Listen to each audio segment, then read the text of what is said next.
Message de Martine. Donc, je n'arrive pas à comprendre pourquoi les gens ne fonctionnent pas comme moi. Exemple, j'appelle quelqu'un vendredi qui me dit, je suis au travail, mais demain, je suis à la maison, je t'appelle. Il n'y a rien. Ça me met encore en rage. Que faire pour améliorer mon processus? OK. Excellent point, Martine.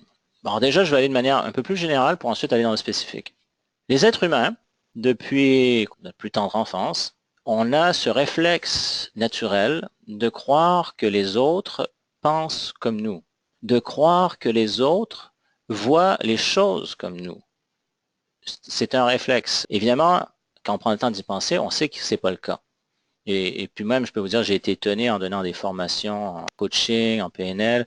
Je me rappelle entre autres un homme d'affaires qui réussissait très bien avec ses clients. Donc quelqu'un qui est habitué d'être dans le public, planificateur financier, bref, quelqu'un qui était habitué d'avoir beaucoup d'interactions avec des gens ayant du succès. Et puis à un moment donné, en faisant des exercices avec chaque petit groupe, j'arrive à côté de son groupe. Et là, pour lui, c'était une révélation. Alors juste prends cet exemple pour dire, pourtant, c'est quelqu'un qui était dans le public, avec à tous les jours, qui rencontrait plein de gens, qui avaient du succès. Et là, qui était étonné de voir que l'autre étudiante en face de lui ne voyait pas les choses comme lui. Et là, ça m'a fait penser, avec quand même, et pourtant, avec toutes les interactions qu'il devrait être habitué de voir différents types de personnes, ce qui est le cas, mais là, ça devenait une révélation. Et des fois, on peut dire, oui, ben, je sais, évidemment, chacun voit les choses à sa manière. On peut le dire comme ça intellectuellement, mais c'est pas la même chose de vraiment le réaliser.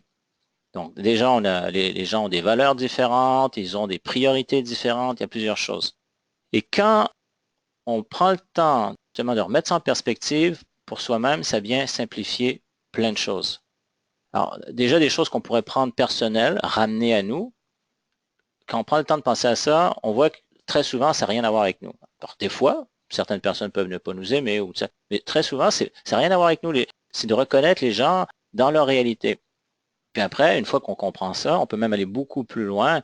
Bon, cette personne-là, par exemple, c'est une personne qui est proactive, ou cette personne-là est réactive, ou cette personne-là, c'est quelqu'un qui a tendance à s'éloigner des douleurs potentielles, ou ça, c'est cette personne qui a tendance à aller vers les plaisirs potentiels, ou c'est une personne, quel exemple je pourrais vous donner? Il y en a tellement.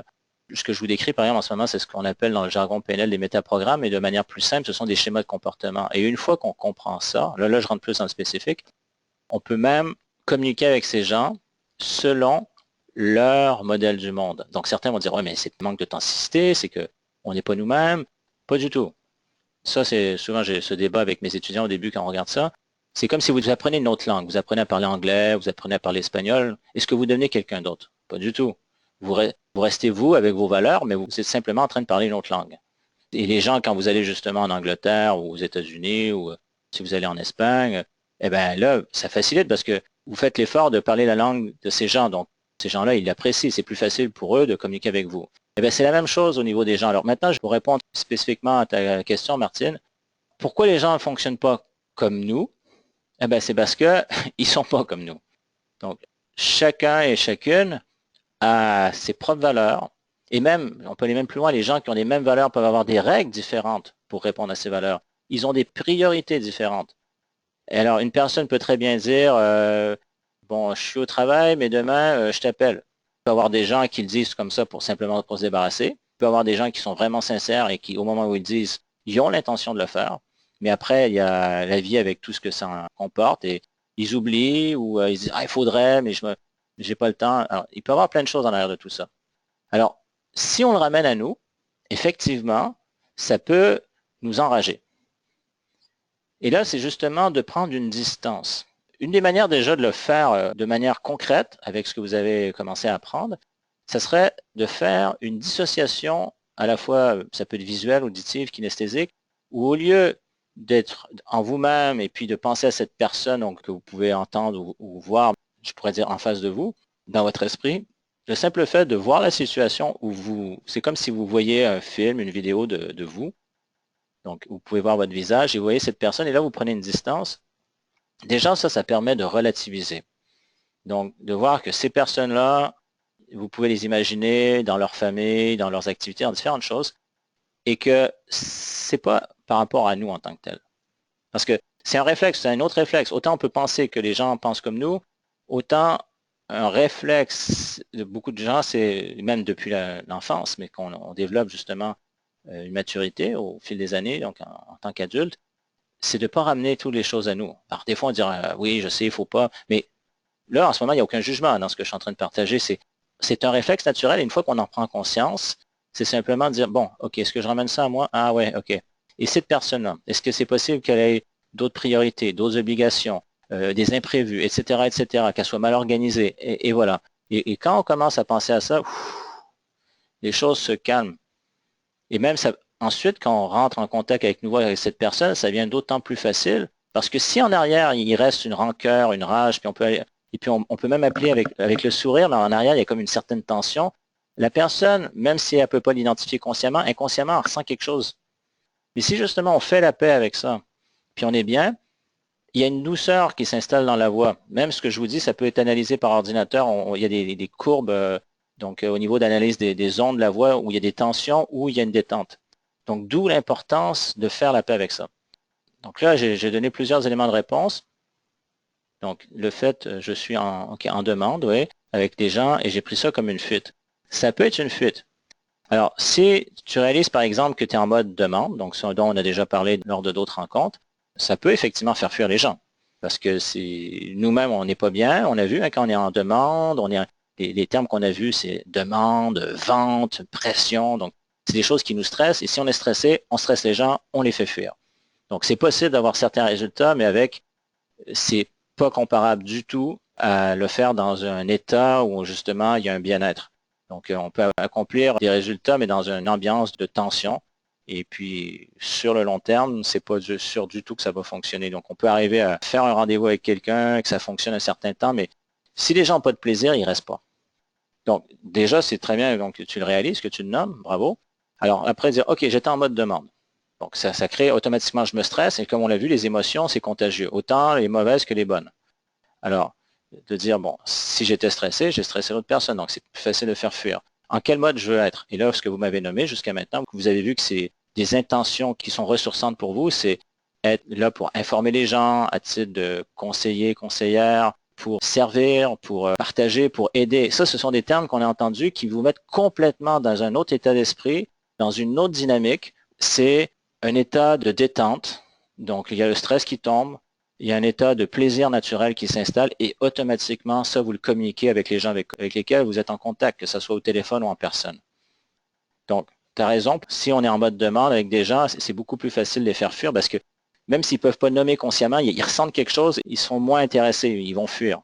Et là, tu vois, tu as écrit « j'ai fait une grosse faute ». OK, maintenant, je reviens là-dessus parce qu'on a souvent appris à se taper sur la tête. Si tu remarques que tu as eu tendance à le faire, tu peux simplement l'accepter, dire, ben ouais, bon, j'ai fait une erreur.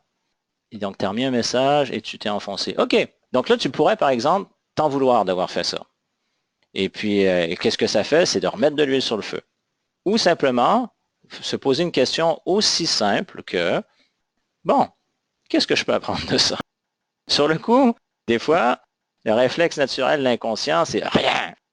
Oui, bon, mais si je pouvais, donc vous voyez, je le dis au conditionnel, si je pouvais apprendre quelque chose de ça, qu'est-ce que ça serait? Et là, à la limite, vous pouvez partir à rire avec vous-même. Bon, oui, bon, j'avoue que en faisant ça et ça, bon, alors à partir de maintenant, là, on revient dans le présent, hein, à partir de maintenant, qu'est-ce que je choisis? Qu'est-ce que je décide? Et là, ça devient vraiment l'apprentissage concret sur lequel vous pouvez bâtir, vous pouvez construire. Donc, merci beaucoup, Martine, pour ta question. Et je vais revenir, hein, je ne te lâche pas, parce que pour moi, c'est important que vous puissiez atteindre vos objectifs. Et je le reconnais, mais je dois m'améliorer. Tu vois, là, puis je vous parle à tout le monde comment on peut se parler à soi-même. Tu veux dire, il ne me lâche pas, mais non, mais c'est parce que je veux vraiment votre réussite. Alors, d'un côté, tu le reconnais, mais le mais, qu'est-ce que ça fait? C'est que ça vient annuler. Exemple, dire, je suis d'accord avec toi, mais... Non, non. Alors, qu'est-ce que je suis en train de dire? Je suis d'accord avec toi, mais je ne suis pas d'accord. Ou imaginez quelqu'un dire, tu sais, je t'aime, mais... Non, non, non. Qu'est-ce que la personne est en train de vous dire? Alors, on pourrait dire, mais ce ne sont que des mots. Les mots ont énormément de puissance dans notre esprit, parce que c'est la manière qu'on construit nos pensées, ça va dicter nos émotions et nos comportements. Alors juste là, Oui, effectivement, le « et ». Donc, je le reconnais et je dois m'améliorer. Alors maintenant, c'est la deuxième partie, je dois. Si je disais, Martine, à partir de maintenant, tu dois, il faut que tu t'améliores. C'est compris? Je pense pas que tu aimes entendre ça. Mais des fois, c'est étonnant qu'est-ce qu'on est capable de se dire à soi-même qu'on n'accepterait jamais des autres. Alors, comment tu formulerais, et là, je parle à tout le monde en même temps parce que je sais qu'on a tous appris à se parler comme ça. Au lieu de devoir, qu'est-ce que ça peut être? Je le reconnais et quoi? Donc, au lieu de devoir, qu'est-ce que ça pourrait être?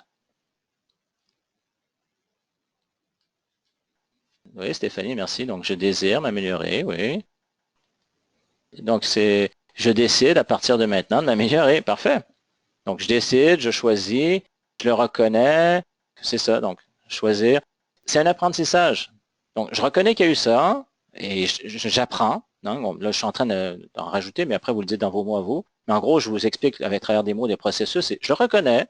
C'est de ne pas voir les choses pires qu'elles sont ou mieux qu'elles sont, telles qu'elles. Donc, c'est la réalité, je le reconnais et j'apprends de ça et je décide, je choisis de m'améliorer. Donc, à partir de ce que je suis en train d'apprendre. Parce que c'est ça, hein, quand vous avez vu dès le début, la première vidéo que je vous ai partagée sur la formule du succès, c'est première étape, donc c'est en 4 étapes. Je vous rappelle les 4 étapes. Première étape, c'est que vous ayez un objectif. Deuxième étape, vous passez à l'action. Troisième étape, c'est que vous observez les résultats que vous avez eus suite à votre action. Et quatrième étape, vous réajustez. Donc, vous faites preuve de flexibilité. Et quand vous réajustez, c'est soit vous réajustez l'objectif qui est la première étape, parce que des fois, on a des objectifs qui sont trop ambitieux, qui peuvent complètement nous bloquer. Exemple, il y a des gens qui font des trucs sur une trop courte période de temps. Donc, des fois, on peut réajuster le temps. Ça, on l'a vu, je pense, justement, la semaine dernière avec Nicolas. Merci encore, Nicolas. Ou on peut réajuster la deuxième partie qui est l'action. Donc ça, c'est la formule du succès. Donc au lieu de faire une boucle infernale, c'est un cercle vertueux. C'est première étape, objectif, deuxième, action, troisième, observation, et quatrième, on fait preuve de flexibilité. Et là, je vous redonne les pièges communs. La première étape, un objectif, plein de gens n'ont pas d'objectif. Donc déjà, c'est d'en avoir un, de le nommer, de l'écrire. Voilà ce que je choisis, ce que je décide. Et après, il y a plein de gens ensuite, la deuxième étape, ils ne font pas parce qu'ils sont guidés par leur peur, ils sont paralysés. Donc, c'est de passer à l'action. Donc, déjà, c'est ce que vous faites, vous passez à l'action. Donc, plus vous avez confiance, plus vous accédez à vos ressources, plus vous êtes capable de passer à l'action. Troisième étape, il y a plein de gens qui ont cette peur d'être imparfaits, donc ils ne veulent pas avoir ce qu'ils considèrent de l'échec dans leur vie. Mais encore là, ils ont choisi l'échec parce qu'ils observent, non, non, je peux pas voir les choses telles qu'elles sont, il faut que je les vois soit je dramatise, alors généralement, c'est s'ils voient comme un échec, ils sont en train de dramatiser, puis là, à la limite, ils viennent d'éliminer tout l'apprentissage qu'ils pourraient retirer d'une expérience parce qu'ils fuient l'expérience avec eux-mêmes, ou justement, de dire à ce moment-là, non, c'est pas un échec, c'est un apprentissage, donc qu'est-ce que j'apprends de ça? C'est une expérience. Boum. Alors là, il y a un changement au niveau de la perception. Et après, c'est la notion de flexibilité. Beaucoup de gens, ils veulent avoir des résultats différents en faisant les mêmes choses. Ça ne marche pas. Donc là, c'est faire preuve de flexibilité. Donc de dire, bon, alors, est-ce que ça donnait les résultats que je voulais? Pas du tout, ou pas autant que j'aurais aimé. Qu'est-ce que je peux modifier? Ah, tiens, peut-être qu'au niveau de mon objectif, il y aurait ça que je pourrais ajuster, sans nécessairement faire de compromis, mais d'ajuster. Ou au niveau de mes actions. Donc, j'étais en mode demande. OK. Ah oui, c'est vrai. Et maintenant, en quel mode je veux être? Ben, je vais être en mode, justement, partage, aide. Et ça, automatiquement, quand je suis dans cet état d'esprit, ça change tout. Donc, vous voyez? Alors, encore une fois, merci Martine pour nous avoir partagé ça. Je pense que ça rejoint plusieurs personnes.